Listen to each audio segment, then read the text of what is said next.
안녕하세요. 오늘 마법 꿈꾸는 거의 설교 말씀을 통해 한 사람의 인생이 어떻게 완전히 뒤바뀔 수 있는지 그 놀라운 변화의 여정을 함께 따라가 보려고 합니다.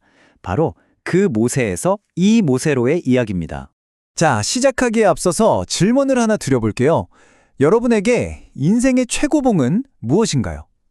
우리 모두 마음속에 그리는 성공의 모습이 있잖아요. 과연 세상이 말하는 성공과 오늘 우리가 발견하게 될 진짜 성공은 어떻게 다를지 한번 집중해서 들어봐 주세요. 먼저 보통 사람들이 생각하는 인생의 최고봉, 이 문제부터 짚어보죠. 대부분은 비슷할 겁니다. 바로 내 힘, 내 능력으로 쌓아올린 높은 지위, 많은 부, 그리고 강력한 권력. 이런 것들을 성공의 척도로 삼곤 하죠. 바로 이런 세상적인 성공의 정점에 섰던 인물이 있었습니다. 오늘 이야기의 첫 번째 모습, 바로 그 모세입니다. 그는 말 그대로 인간의 힘으로 최고가 되려고 했던 사람이었어요.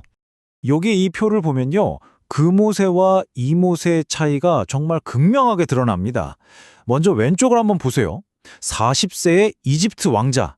모든 걸 자기 힘으로 자기 뜻대로 해결하려고 했던 그 모세의 모습이죠.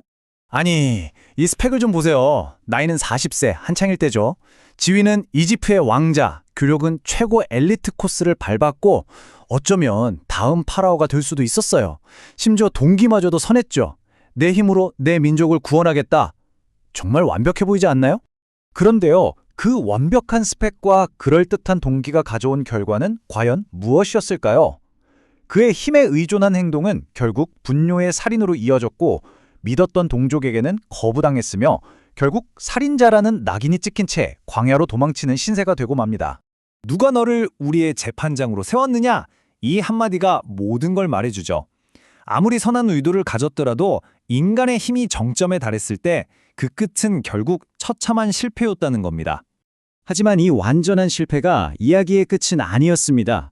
오히려 이때부터 진짜 이야기가 시작돼요. 40년의 광야 생활, 그를 완전히 새롭게 빚어가는 하나님의 시간이 시작된 거죠. 무려 40년입니다. 이 시간 동안 모세는 세상에서 완전히 잊힌 목자로 살았어요. 겉보기엔 정말 낭비된 시간, 아무 의미 없는 시간처럼 보였을 겁니다. 하지만 그 시간은 사실 그 모세의 모든 것을 지워내는 하나님의 세심한 과정이었어요. 이 기간은 그를 온유한 사람으로 만드는 시간이었습니다. 여기서 온유하다는 건요, 성격이 부드럽다, 소심하다 이런 뜻이 아니에요. 자기 자신에 대한 기대를 완전히 내려놓고 철저히 깨어져서 오직 하나님 한 분만 의지할 수밖에 없는 상태, 바로 그걸 의미합니다. 그리고 성경은 40년의 시간이 지난 후에 모세를 이렇게 평가합니다. 온유함이 지면의 모든 사람보다 더하더라. 더 이상 그의 정체성은 이집트의 왕자라는 힘이 아니라 하나님을 향한 온전한 의존으로 바뀌어 있었던 거죠. 이렇게 자신의 힘과 자랑을 완전히 비워내고 나서야 비로소 모세는 진짜 힘, 즉 하나님의 힘을 담는 그릇이 될 수 있었습니다. 이제 우리는 완전히 다른 사람, 이 모세를 만나게 되는 겁니다.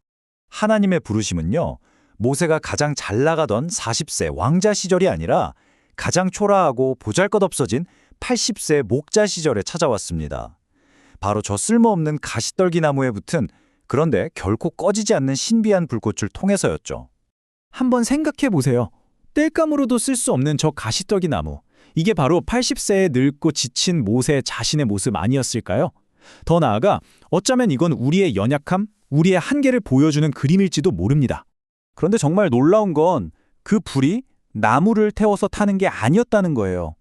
불 스스로가 에너지원이었죠. 이게 뭘 의미할까요? 바로 하나님의 일은 우리의 능력이나 재능을 연료 삼아 타오르는 게 아니라는 겁니다. 하나님의 힘은 우리와 상관없이 스스로 완전하다는 거죠. 자, 그렇다면 이 모든 이야기가 오늘 우리에게 말해주는 건 뭘까요? 그 모세에서 이 모세로의 이 놀라운 변화가 우리가 생각하는 인생의 최고봉을 어떻게 다시 생각하게 만들까요? 이 차이는 정말 엄청납니다. 스스로 재판장이 되려 했던 그 모세는 실패했지만 하나님이 세우신 이 모세는 백성을 구원하는 속량자가 되었어요.